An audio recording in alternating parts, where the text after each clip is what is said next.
Absolutely. I think that the scores are going to be really good. I think you're going to have a great discrepancy in the scores. And I say that because if you play well, I feel like you can make birdies out here. And if you hit it poorly, you're going to be severely penalized with some thick rough.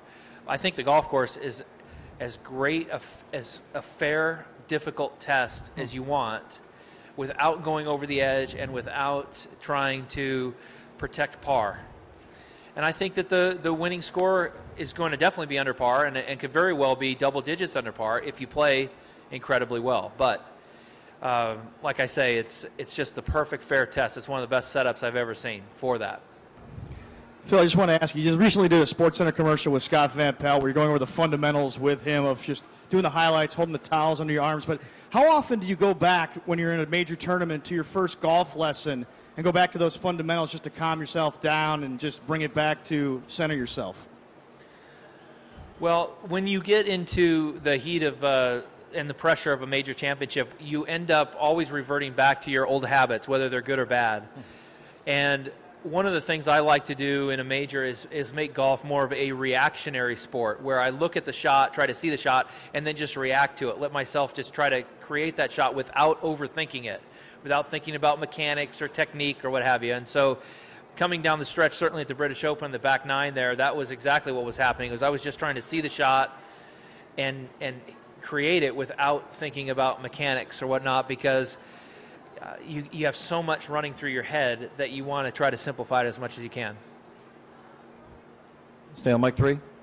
Phil, can you talk about the changes to 15 and the fact that they're going to let fans vote for a pin placement on the last day?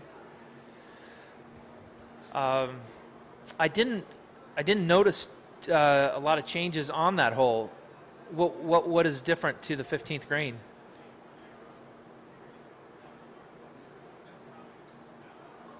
Okay.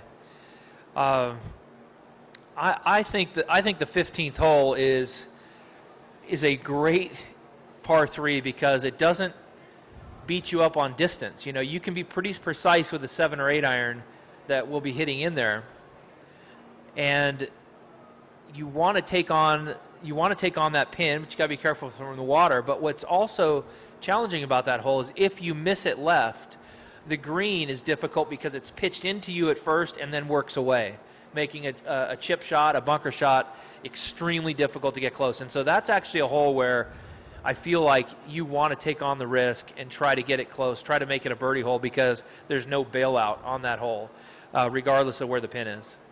Phil, what do you remember of the 2003 PGA, and perhaps maybe you can, based on your memories, talk a little bit about the comparison of the setup then versus this year? The setup is similar, but I feel like it's a more fair test today because of the graduated rough.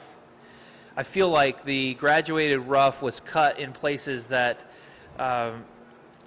did not overly penalize shots that were well struck but just missed its target. I feel like if you play well, you can score lower than maybe 03, but if you hit wayward shots, I feel like the rough is a little bit thicker and taller, longer, making it harder to salvage pars.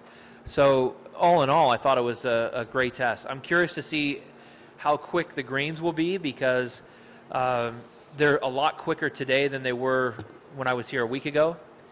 And the challenge of this golf course is the severity of the back-to-front pitch in most of the greens. That, to me, is one of the biggest challenges that Oak Hill provides, because if you do miss it long, getting that chip shot to stop close, especially out of difficult rough where it's hard to control the ball chipping, that's the big challenge. It forces you to want to leave every shot underneath the hole so you can get up and down. If the greens stay under 12, under 11.5, 12, you can get the ball close to the hole. You can get the ball from behind the greens close. And so I think the biggest X factor or unknown is just how quick the greens are rolling. Thank you, Phil. Question on the mic 4 in the back. Phil, I feel like this is going to be a great week for golf fans because they're seeing two of the greatest competitors over here in golf, back in full form. So what do you think this means for your fans? What do you think they expect from you this week? Well, I don't know the expectations, but I think we all hope to have the guys that are playing their best golf in the mix, in contention on Sunday, and certainly that's where I'd like to be. That's what the goal is to get the top guys, the guys that are in the top 5, top 10, top 20 in the world, get them competing for the Wanamaker Trophy on Sunday.